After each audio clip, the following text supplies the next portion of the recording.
Hi, I'm Brian from SoCal Supermoto. I just wanted to go over today probably the 5 biggest mistakes, the most common mistakes that I see with new riders on a supermoto bike at the racetrack. Number 1 is, especially coming from sport bike background. Most people coming from a dirt bike background, they adapt to supermoto very quick. They don't seem to have any, or they have a lot less of these issues that I'm going to be covering right now. For the most part, if you're coming from a dirt bike background, you can keep doing a lot of what you're doing. You're going to have to adjust to using a lot more front brake, but beyond that, it's not going to be as big adjustment as though if you're coming from a sport bike background. So one of the biggest things you'll see out here, and I'll demonstrate this later on the track, is just, every instinct you have as a sport bike rider is to lean off to the inside of the bike, which is great. When you're on a sport bike, you're leaning off to the inside, chin towards the corner. On a supermoto bike, you're going to be getting your butt cheek to the top of the bike.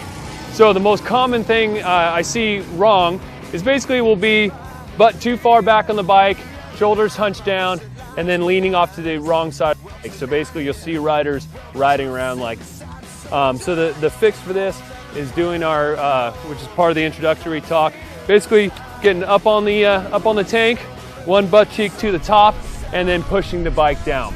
So it's basically in this position right here.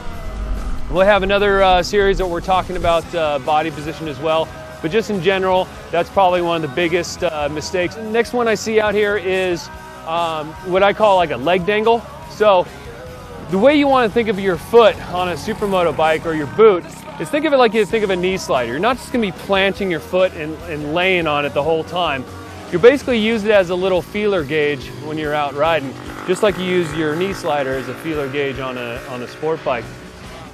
And what I find is that riders, even though they're not really leaning the bike, they kind of want to feel it out. So what you'll see is riders out on the track, kind of having their leg like this out to the side. To me, it just looks like a broken leg waiting to happen. So what you want to do, and this is a really, really easy fix, all you're going to do, if your foot's on the peg, all you're going to do is go knee up, foot forward, just a little bit, nothing too extreme, just up and forward. That's going to take care of the second biggest issue, the leg dangle. So this will be number 3, is riding the clutch into the turn. On a supermoto bikes have awesome brakes, and one huge part of the braking is all the engine braking that you have. So a big issue with riders, possibly because they're trying to keep the bike smooth, is that they'll ride the clutch into the turn. So you'll watch a rider go down the straightaway, they'll get on the brakes, they'll pull on the clutch, and they'll start to turn in, and then only once they're in the turn, start letting the clutch out. Bike's never gonna feel stable. You're taking away all that awesome engine braking that you would have. So in short, just make sure you don't want to just dump the clutch out, but you want to get the clutch out relatively smooth and relatively fast so that you can take advantage of all the engine braking that you have available to you. In general, you're going to be stopping with primarily engine braking and primarily your front brake. Number 4, most common issue, and you'll see this at sport bike track days as well, is turning in too early. You watch this over and over on the racetrack, heading down the straightaway. What's in front of you is a bunch of stuff that you're scared of. You got fences, you got gravel, you got dirt, you got guardrails, all this. So it's absolutely natural to look towards the apex and turn in too early. So you're really going to have to kind of consciously pick a later turn-in point. The main thing that happens when you turn in too early, that's going to put you running too wide in the turn, and a lot of times they'll put you out in the track where there's a lot of gravel, the track's not too sticky. One of the most common crashes that you'll see is riders turn in too early. That pushes them running too wide in the turn, and then they try to adjust their turn or adjust their line without getting off the throttle or getting off the gas.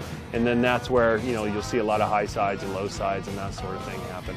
The quickest, easiest fix for this is U to a V.